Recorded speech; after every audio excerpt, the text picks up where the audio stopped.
What if I told you that there are communities on our planet untouched by the modern world, with zero contact with the outside world, living with their own ancient secrets? The last bastions beyond the reach of technology, globalization, and the internet. Imagine people who have lived for thousands of years with their own traditions, their own languages, their own laws.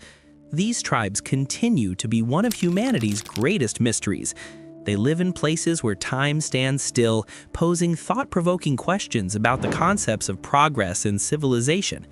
Are you ready? Because starting today, we'll embark on a journey into the fascinating world of these isolated tribes, and you'll question everything you thought you knew about human history. Let's venture far away to the heart of the Pacific, to the untouched forests of Papua New Guinea. The depths of this island are home to areas marked as unexplored, even on modern maps.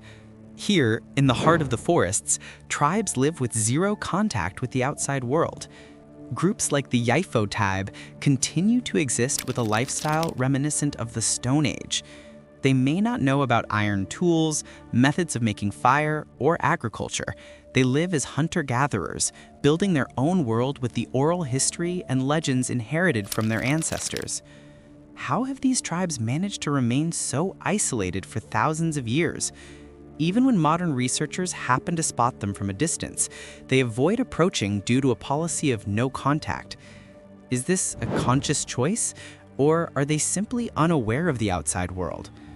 What does the fact that these people have survived without needing the lifestyles we call advanced whisper to us about human nature? It's as if time has frozen for them. Now let's head to the Andaman Islands in the Northeast Indian Ocean. North Sentinel Island.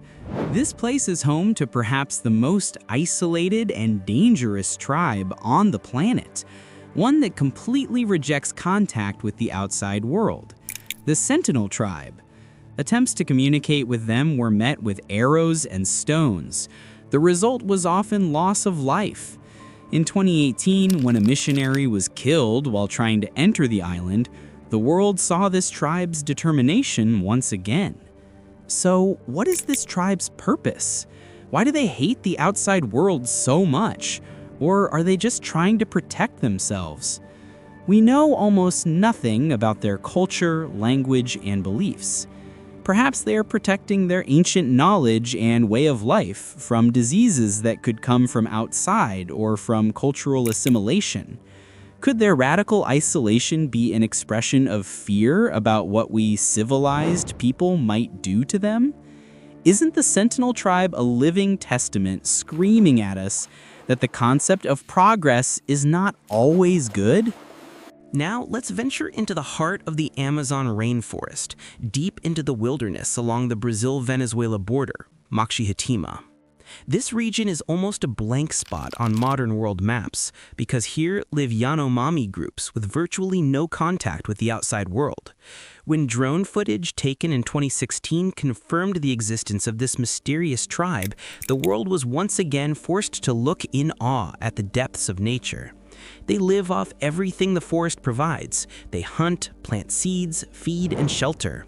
Every rhythm of their lives beats in sync with the rhythm of nature.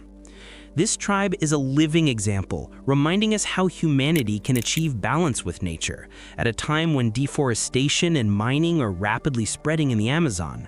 Having lived as part of the forest for centuries, the Yanomami show that it is possible to coexist with nature without consuming it. So how deep does their wisdom go? Their shamans extract healing from plants as if talking to them. The herbal mixtures they use against some diseases that modern medicine cannot cure may hold undiscovered medical secrets. Every leaf, every root has a meaning, a cure, a prayer in their language. But this miraculous isolation also carries with it great fragility. Even the smallest disease from outside can be deadly for them. Illegal miners advancing at the borders of Machihtima threaten not only the forest, but also the future of this ancient people. Their existence is much more than a romantic story. It is an effort to preserve one of the planet's last balances. Perhaps Moxie Hatatema reminds us of a truth we have forgotten.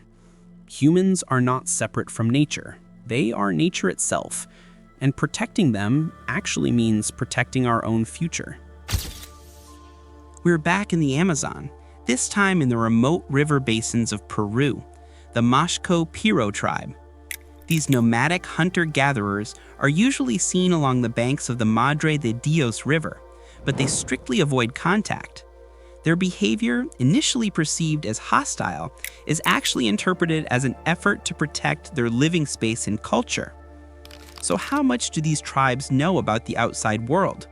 Do they hear the noise of civilization, the sound of trees being cut down?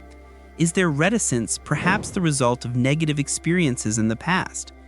Their way of life shows us how artificial the needs imposed by the modern world actually are. They whisper that humanity can survive without a cell phone or a car, and perhaps even be freer.